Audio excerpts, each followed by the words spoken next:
Vincent Powell, welcome to the show. Thank you for having me. Thank you for being here, you guys.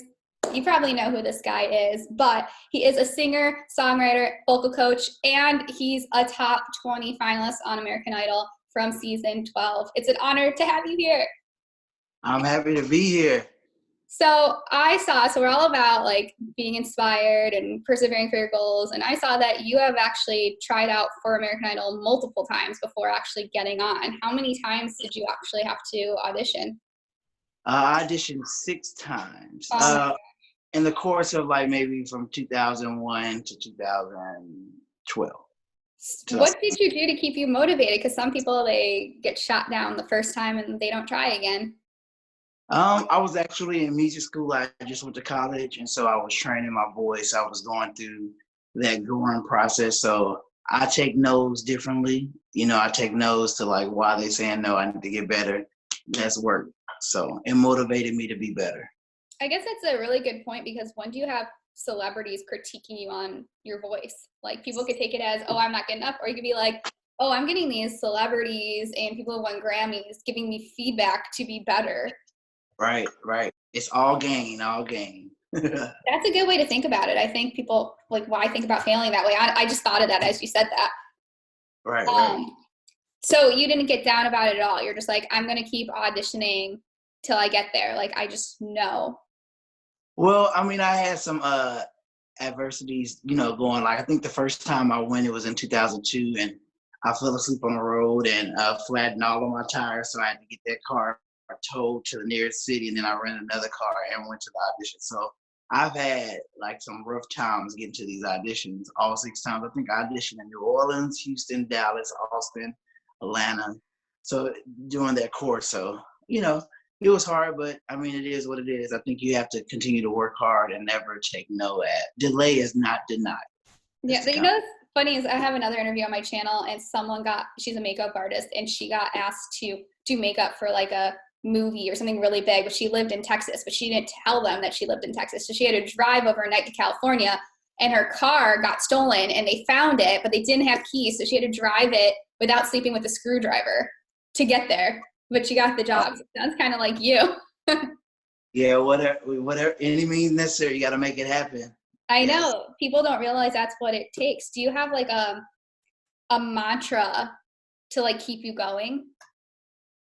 I mean, just keep the faith. I think that's the biggest thing. I'm a church boy, so I rely on those quotes or scriptures to kind of lead me. Faith is not the substance of things to hope for, but the evidence of things not seen. So it's the evidence not seen, but it's you have to really have it in your mind and be determined to do it. You may not be able to see it, but if you have faith in it, come to and you can probably, did you like feel it in your heart? You're just like, I'm meant to be here. Like, whatever it takes, they're gonna know. Right. It's like that fire, that passion. That's what I notice about everyone I meet in this industry, is the people who make it are the ones who they just know in their heart. They don't care if other people can't see it. They're just like, I'm going to show you what's inside my heart, and it's going to happen.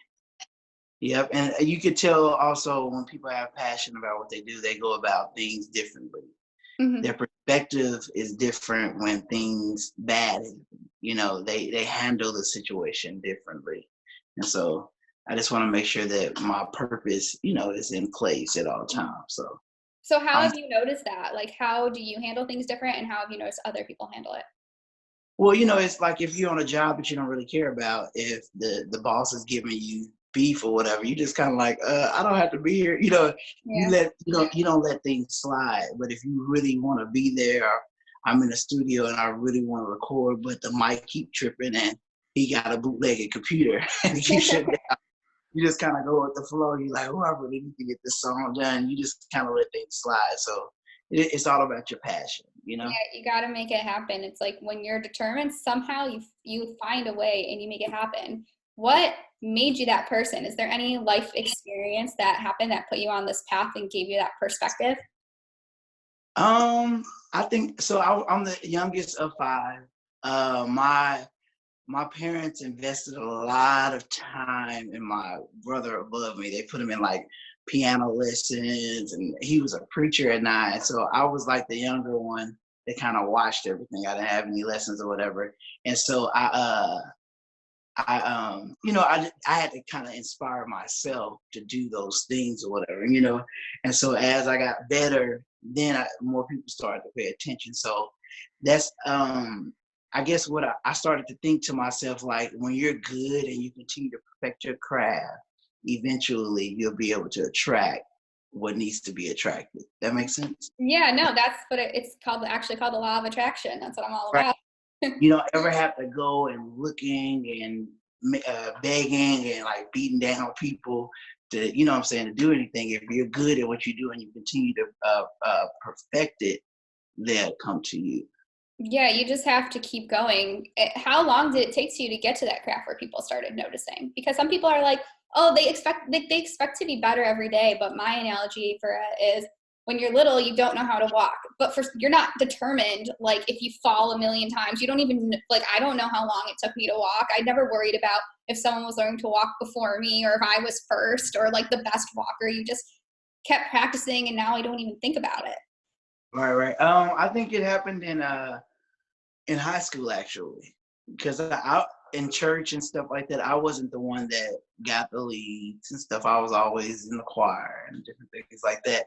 So I think someone came to me and was like, "Oh my gosh, you did such a good job." It was like a high school performance or whatever. And I still hear that lady telling me that to this day, because I kind of been working on it. So I played sports throughout middle school and high school. My dad made all of us play sports because it was our boys. So then eventually I was like, well, I really don't want to play football anymore. I kind of want to focus on what I'm going to do after I graduate, because I was a sophomore in high school. So I started working more on music. So yeah, it played out. I actually like that you point out that you weren't always the person that got picked, because that's how I felt. Like, I was not the person who got picked for anything ever. But then I ended up getting picked for my dream job. So it doesn't mean, if you're the person who's in the background all the time, doesn't mean that one day someone's not going to see your hard work and talent. Right. You got to continue to perfect it. So the one thing I did learn when I was on Idol is, when things are moving and you're getting your blessing, it's not the time to build or to learn or to gather. So I always tell a lot of my students, the worst thing in the world is for God to bless you and you not be ready. Mm-hmm. And so in those times that you're not getting picked, or that you're not in your desired position, you need to be getting ready and perfecting and building it, so when it's time to go, you can roll. Yeah, like luck favors the prepared. Yep. It like gave me chills actually when you said that. That's like, you're so right. It's all how you look at it, because people are like, oh, why is that person getting picked? I mean, everyone's probably thought that, like, oh, that should be me, or they're not really that good, or blah, blah, blah. You just think those things, but Right. It's really preparing you for something better. Yep, that's right. So when you finally got picked for American Idol, what did that feel like? Did it feel like, okay, finally things are aligning and manifesting like the way that I felt in my heart, like finally the recognition to take me to the next level? So the first time, I was actually on the show twice. The first time I made top 100, the producer was like, "How bad do you want it?" And like the cattle calls, and I was like, "Oh, I want it so bad." And so she let me through. I made it to top 100, but I was not prepared that year. Like, they gave me a list of songs. I didn't know none of the songs. I was just kind of out of my element, and so they told me to come back the next year. So during that year of preparation, I actually studied the show. I studied the game. It's impossible to play a game you don't know. So I studied, what songs do they always pick? If they put me in the category of soul, what songs, what songs the producers usually tend to like, or just kind of the whole logistics of the show. And I had a better understanding of the game the second time, and that's why I was a finalist, because I actually knew what I was getting myself into. That's so interesting, actually, that you say that, because when you want to be successful, all you have to do is find someone else who has done that and basically copy what they've done. And obviously you make it your own, but it's like baking a cake. Like, you follow the recipe and you get a cake. You don't even have to know necessarily how to bake a cake. You don't have to be a chef. What you need is literally laid out in front of you. You just have to put in the work. don't try to recreate the wheel if the foundation is there, right? That's Yeah. what you do in school, really.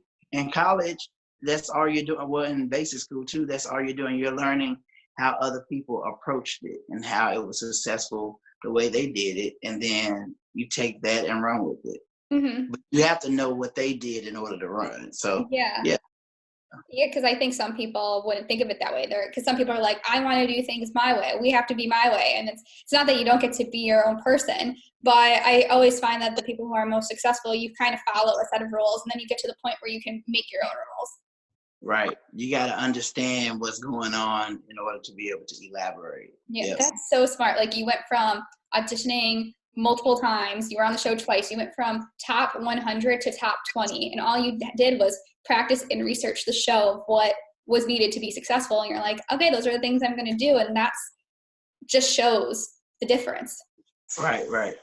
Yep. It's all about your perception and being smart about things. And yeah, it's hard. It's hard, but yeah, you got to make it happen. I know, you make it look easy. It's a lot of work. I mean, how many years did this all really take you to do, though? Right. I guess from 2001 to 2012. So yeah, like 11 years. People do not see the process. They just see where you are. They don't see the times where you've doubted yourself. You don't see the times where you're resting and you don't feel passionate. They just see the success, but they don't know that it took you 11 years to get there. Yep.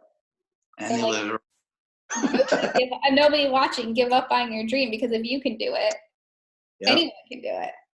Never give up. So what's your advice to your younger self, knowing all that you have learned now? To my younger self? Mm-hmm. Well, I'm still young, Lindsay. What are you talking about? What are you trying to say? No, so to my younger self, I guess perception, how you go about and think about things. I used to get bothered easily when things didn't go my way, or if I kind of doubted some things. And so I guess, I guess when I made it on Idol and after I got off the show, I got exposed to a whole nother world where you singing for the president, like the Bush family and stuff like that. They're calling you to come sing because they're all in Houston. So you get exposed to a whole different other world that you wouldn't have if you didn't, be on the show. So just thinking about it before, it would just be perception, knowing that if you continue to perfect your craft, that you'll be better. So a lot of those things that bothered me before, they wouldn't bother me like they did. So it's kind of having a good attitude about what you're passionate about, I think that's inspiring too, because you hear of the people that are like perfectionists and people don't even want to do. I was like this, like you don't even want to try for your dream because you want to be perfect before you try. But you realize the way to become, you'll never be perfect, but the way to become good is you have to just keep going. You have to just, when you're not good at something or not how you want to be, exactly what you said, you just have to say, okay, well, let's keep going. And then it doesn't bother you anymore because you start learning, okay, like this is my goal. We're going to keep moving forward. Right. You have to at least try. Yep. And it's, in the entertainment world, you get tons of no's. Like you go on like 1,000 auditions to get a no, but that one yes can just change everything. Mm-hmm. So that's what we're going for. Is yes. Yeah, yes. Eventually you get it. Yes. I mean, at American Idol, they saw you so many times. They were like, how bad do you want this? Come back and do this. Like, they're watching you. Like, they see you coming back 6 times. And then they're like, well, now here's a storyline for a character. He auditioned 6 times. Right. And now, yeah. And I think I got better over the years too. I grew.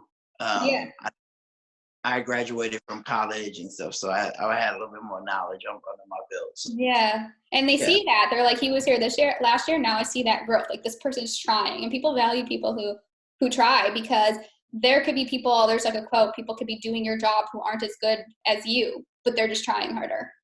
Right. You have to try your best. So we only have, I can't believe it's already gone by the interview pretty fast. We only have a few minutes left. So what is like the biggest thing you want people to know from your experience or from being a spiritual person? Like, what's the message in your heart that you want to share with the world? I guess like faith without works is dead. meaning that you can have faith and really want to do something in life. But if you don't put in the work and really understand what you're getting yourself into, it's kind of defeats the purpose. So just really, I want everybody to reach their dreams. I want them to turn their dreams into reality.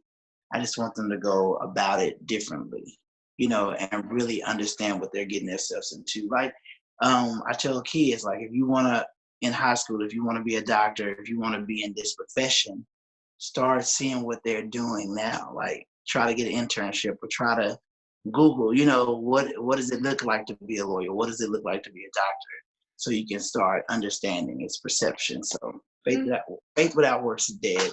Keep trying, you will reach your dreams. Yeah, that's perfect. And people don't realize it's like planning a vacation. You can book your flight, but if you don't, if you don't book your flight, book your hotel, look up what to do in the area. Sure, you can be spontaneous a little bit and enjoy it, but you have to research, is this neighborhood safe? What are some good restaurants to eat at? Then you go on a fun vacation. It's like the baking a cake. Right, that I right. said before. Have to know what you're getting yourself in. Research.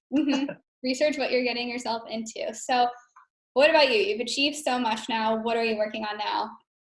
I'm working on a soul record. I'm a minister of worship at a mega church here in Houston. I've been there for 11 years. I've put out a couple of singers. I've been featured, but I don't have what they would call it, a secular world CD, like a soul project. And so I'm putting that out in June or July. Everything kind of got pushed back because of the pandemic.